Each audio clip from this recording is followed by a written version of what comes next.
we tried out a completely different and new Genie Plus strategy for us.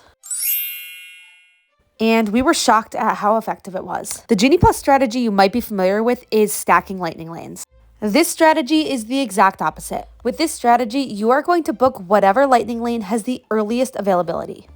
For the first ride that you book at 7 a.m., pick a popular ride you want to do and get that early morning slot, like a 9 a.m. slot. So let's say you pick Big Thunder. I think that's a great choice. Right when you scan into that lightning lane, you're going to book another. But this is where the strategy comes in. You are going to book whatever has a early time available. Let's say you choose Space Mountain at 9:35 a.m. When you get off Big Thunder, you're going straight to Space Mountain, scanning it, and booking another lightning lane. Let's say you pick Buzz Lightyear next. After Space Mountain, you're going to go straight to Buzz Lightyear, scan in, book another lightning lane, the earliest one available. Basically, your goal is to go lightning lane to lightning lane to lightning lane as quickly as you can. And whatever has the earliest slot is what you're going to next. Now, we used this strategy when we were in the parks, and guess how many rides we were able to do?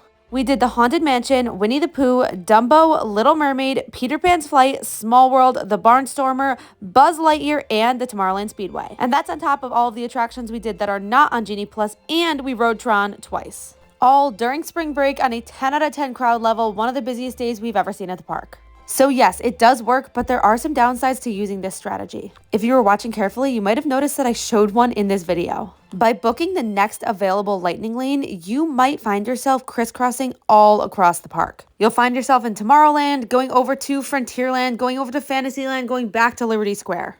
Of course, you can try to limit your selections to not have you do this, but sometimes it is a little inevitable with this strategy. And the other thing you need to know is that the first couple of rides you do during the day could be those bigger e-ticket attractions or the super popular rides. But as it gets busier and busier, crowds pick up, you're not going to be able to get early return times for the most popular attractions, which means you're going to be left doing Small World, Laugh Floor, the Teacups, rides like that.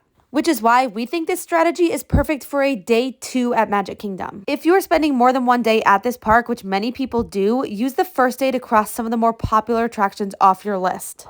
Then in the second day, you'll really be able to maximize the number of rides that you do. Now, does this strategy work at the other parks? To be honest, no, it really doesn't. Hollywood Studios has so many big e-ticket attractions, there are much better strategies to get the most out of Genie Plus at this park. Same thing with Animal Kingdom. Honestly, we don't actually recommend buying Genie Plus at this park unless you're park hopping. You can really get most of the rides done without Genie Plus here. And same thing with Epcot. There are some bigger rides here, but this strategy won't really work for them. And the smaller rides don't really need a lightning lane in the same way as the little rides at Magic Kingdom. But don't worry, there are other great strategies for these parks that we can share so you can really get the most out of Genie Plus. And don't forget, there are so many other rides and attractions at Walt Disney World that don't need Genie Plus that you're going to want to make time for.